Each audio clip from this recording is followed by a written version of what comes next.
Hello everyone, and welcome back to the channel. I'm Robbie Rhino, and in today's video we'll be taking a look at the Chieftain Mark 6, which is one of 4 British heavy tanks at tier 10 in the World War II game mode. And this is the best Heavium in the game, I'd say, especially at tier 10.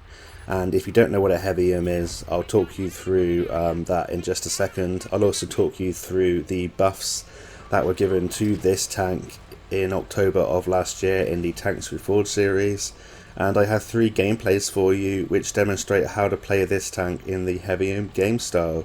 So when I say Heavium, what do I mean? I mean a tank that has the mobility of a medium tank with the armour capabilities, even just on the turret as in the case with this tank, and the gun capabilities of a heavy tank.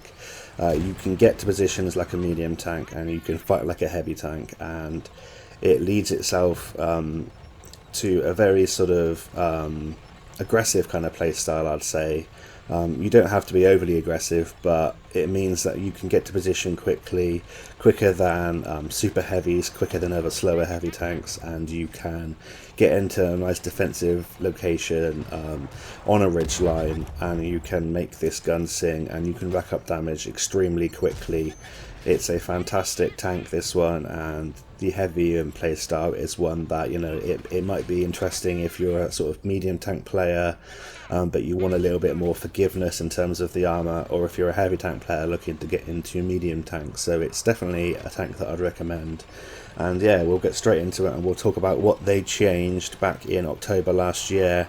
So in October of last year in the Tanks Reforged series, they changed the armour on the cupola from 152mm to 230mm of armour, which is really nice because that was the main weakness on this turret. And now, you know, with your gun depression, if you angle it and you're on a ridge line, that effective armour angling, sort of anything between, I'd say, sort of 250 to 280mm of effective armour on a weak point, which is crazy when you think about it, because the weak points are how you balance these heavy tanks, and yeah, they're just buffing sort of most things about this tank, meaning that it's extremely powerful now. They also buffed its view range from 390m to 400m, they buffed its traverse speed from 30 to 34 degrees a second, and they buffed the armour above the gun from 140mm to 185mm. Now this was another sort of weak spot that a lot of people didn't really know about, and it's a bit of a shot trap because it means that, you know, people were kind of hitting it without even thinking it was a weak spot. But on a ridge line, if people are auto-aiming or just aiming at the centre mass of your turret, they would kind of hit above your gun, and quite often it would go in and be quite frustrating. So now that's really nice. You get an effective angling of like 300mm plus if you're using your gun depression now, so it means it's even more flexible and yeah, dependable on a ridge line. They also changed the side skirt armour from 6mm to 20mm, meaning you can side scrape a little bit more effectively, although it's still best to get this thing hull down and use the turret armour and the fantastic gun that this tank has.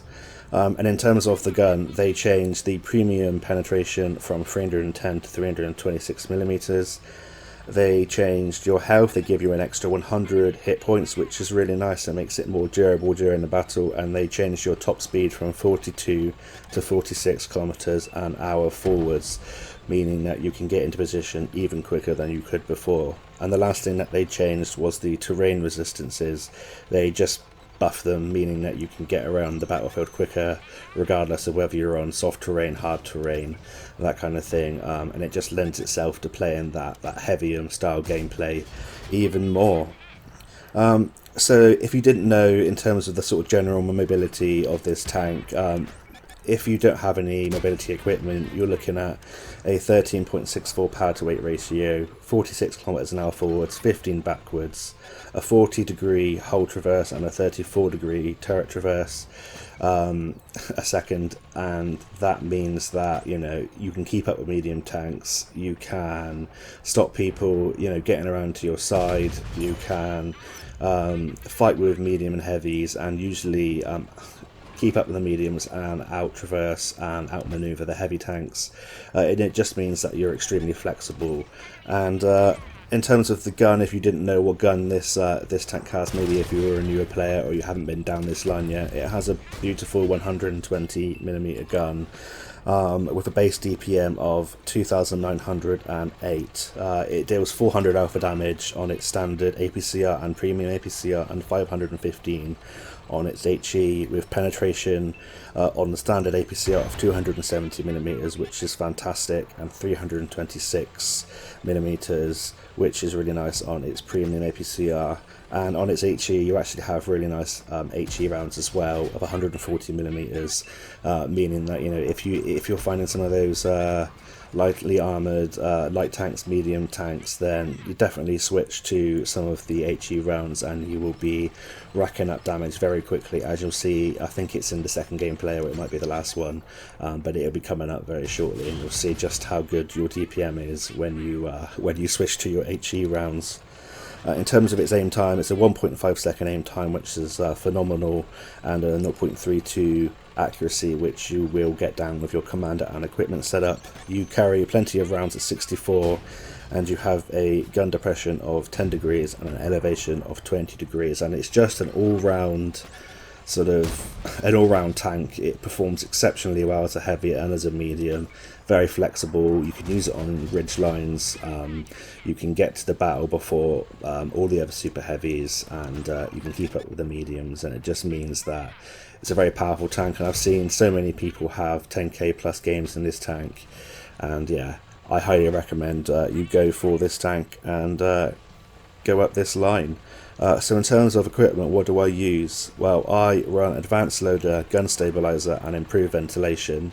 You could use mobility equipment perhaps instead of the ventilation, but I chose to go for the ventilation to get everything better by 5%, increase my DPM and gun handling, and make that the focal point of this tank.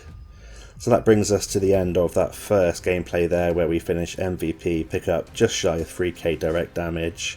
We get a Mastery Badge Ace tanker, a Scout Patrol medal I think there by the looks of it, which is cool in a heavy tank, 1,555 base experience points and 5.8k assistance, blocking a healthy total of 1,350. So we'll hop on into the second gameplay. I'll talk you through my commander setup and then we'll talk about the gameplay, so I'll see you there in a second.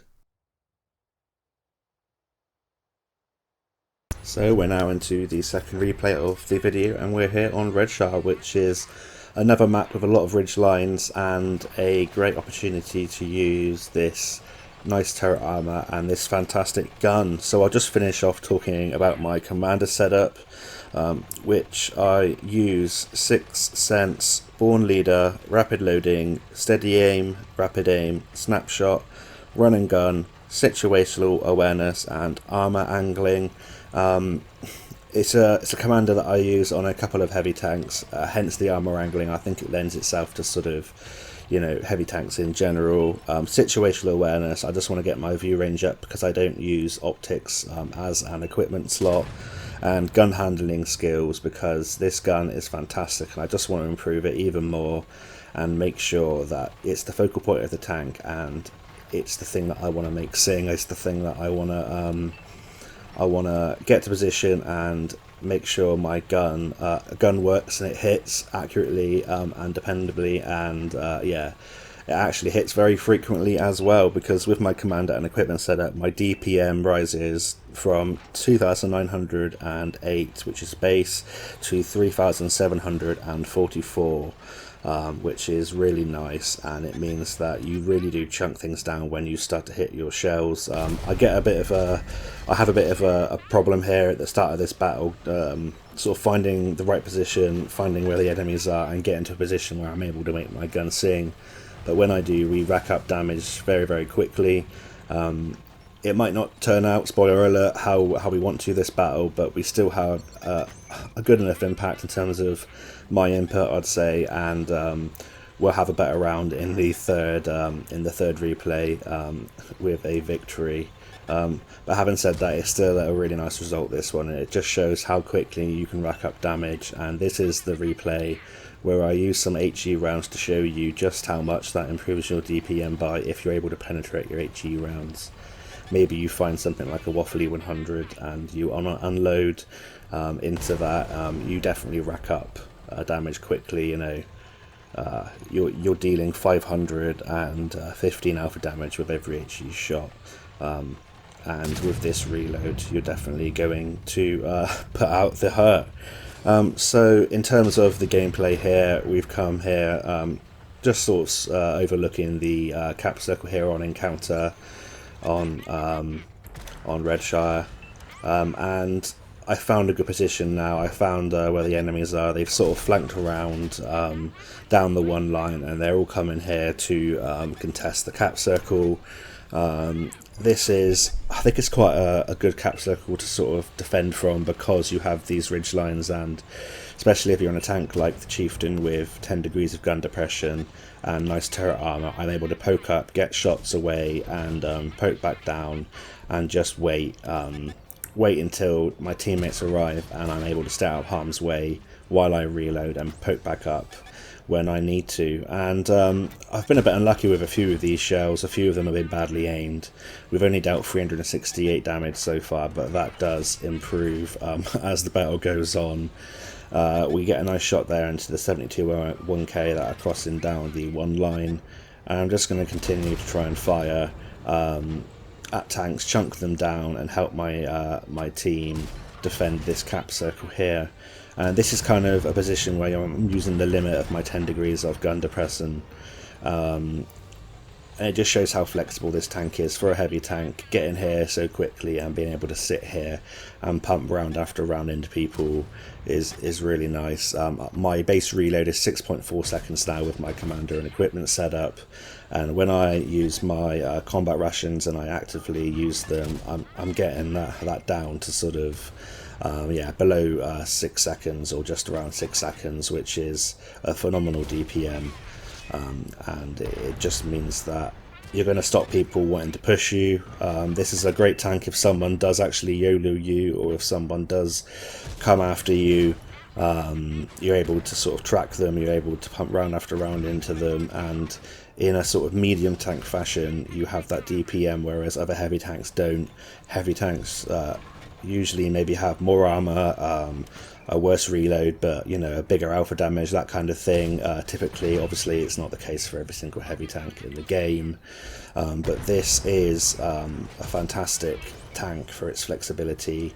In terms of the British heavy tanks at tier 10, this has the best DPM. The Super Conqueror probably still has the slightly superior turret, but this has, you know, it has that gun handling, it has the DPM, it has the mobility, and it still has enough turret armour, especially now it's been buffed, to become a force to be reckoned with, and it's exceptionally powerful. And yeah, like I said in the first video, in the first gameplay, sorry, it's a tank that's extremely good at learning this kind of play style. Maybe if you want to transfer your medium tank style gameplay into more of a heavy tank style gameplay, or vice versa, it's kind of a midway point between those two sort of classes. And I think sometimes people play heavy tanks and you can get a bit bored and rush in because you're just getting frustrated and not being able to get to the battle quick enough or keep up with the flow of the battle.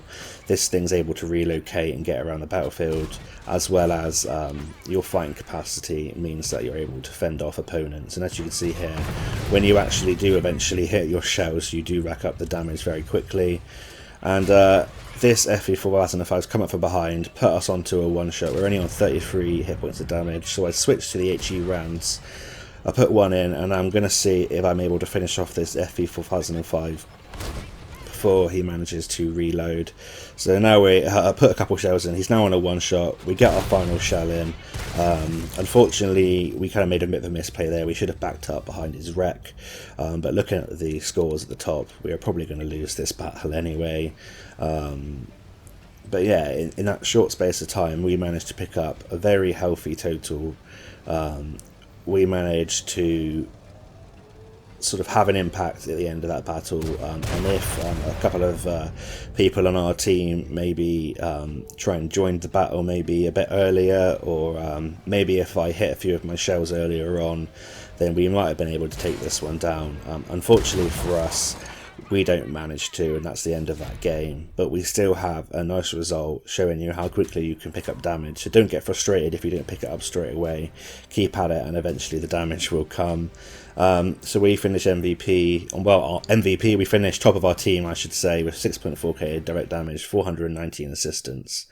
We block 1120, which again is nice, like the first replay. We get 2 kills and an all-round fairly decent result.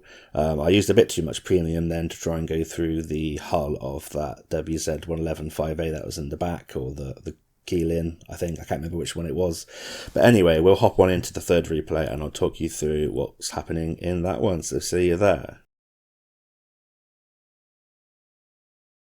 So we're now into the third and final replay of the video, and we're here on Westfield, and I was about to say that this map is a fantastic map for this tank, which is true, but I know I've said it in the last 2 replays, and I think the reason for that is because this tank is so flexible and it suits itself to a lot of positions on many different maps.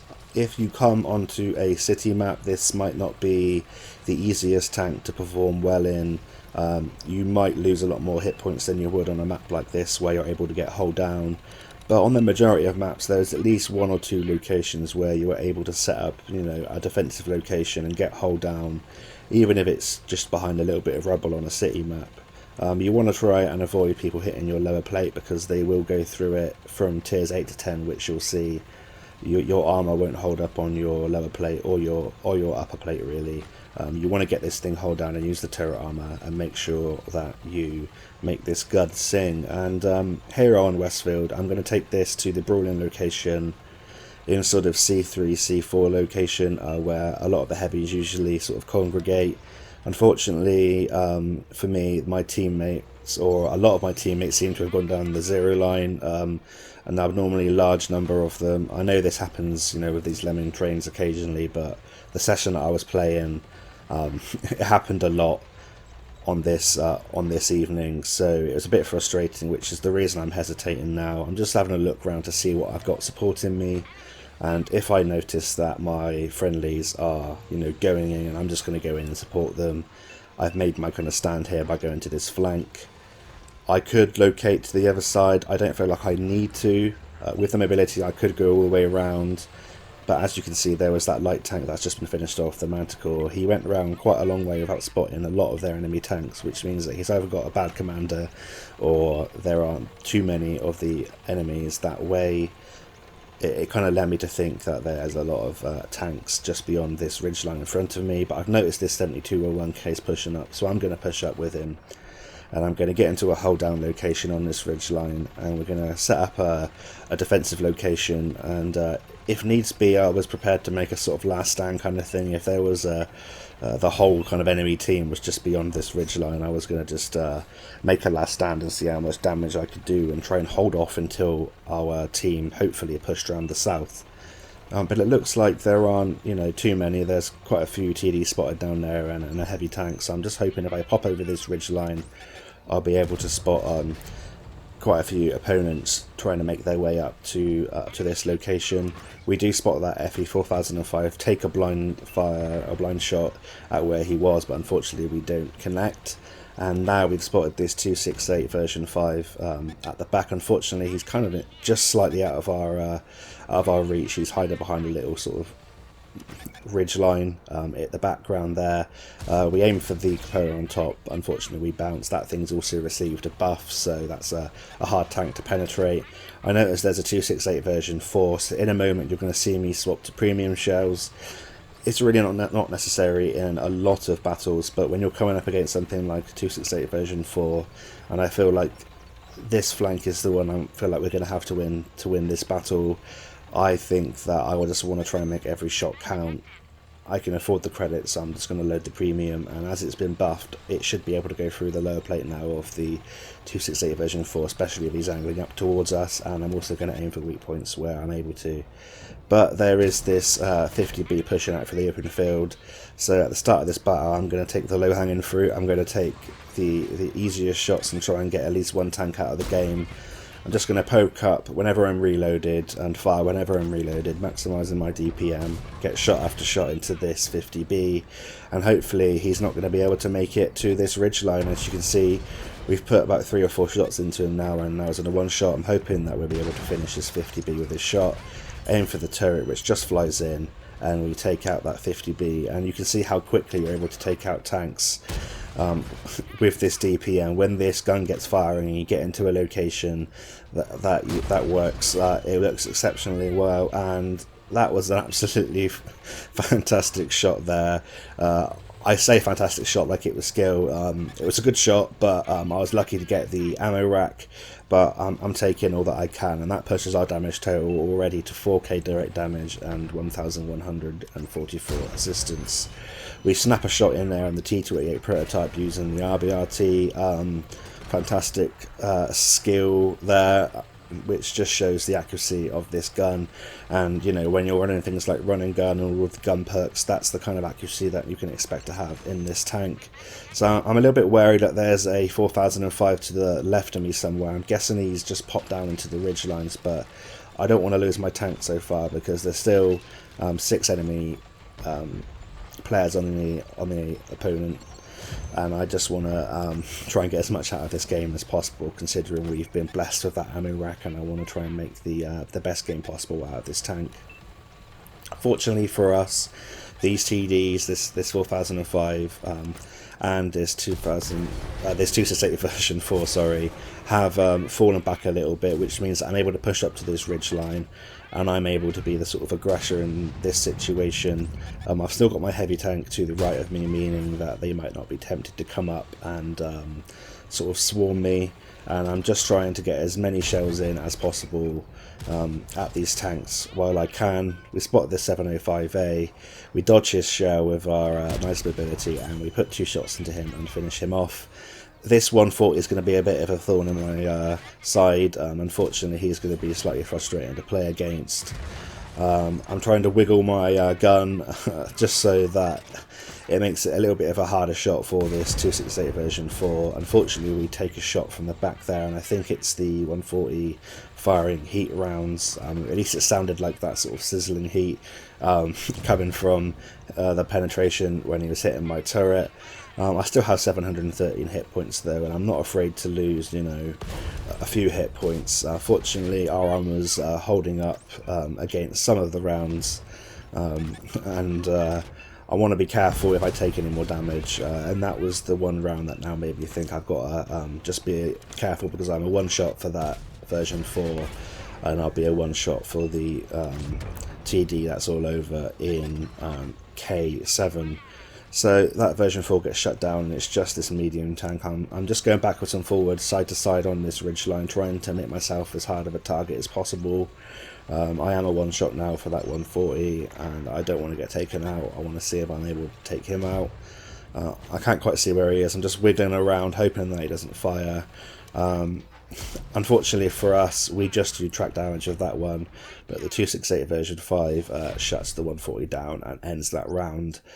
So that's another nice game in this tank. We finish in 2nd place with 4 kills, 6.6k direct damage, 1,144 assistance. We get a first class high caliber. I'm going for my 3rd mark in this tank, 1,537 base experience points, and it's just a great tank to play. Really flexible tank. It's a Heavium. It's the best Heavium in the game, I'd say. And as you can see, I'm just saying GG to that. I think it's the Guru 15 on our team that has over, it has 10.8k combined damage in this game, which is really fantastic for that tank. So I hope you all enjoyed watching. I highly recommend this tank. It's an absolute beast now that it's been buffed. I hope you're all having a great week. Until next time, I'll see you on the battlefield, and bye for now.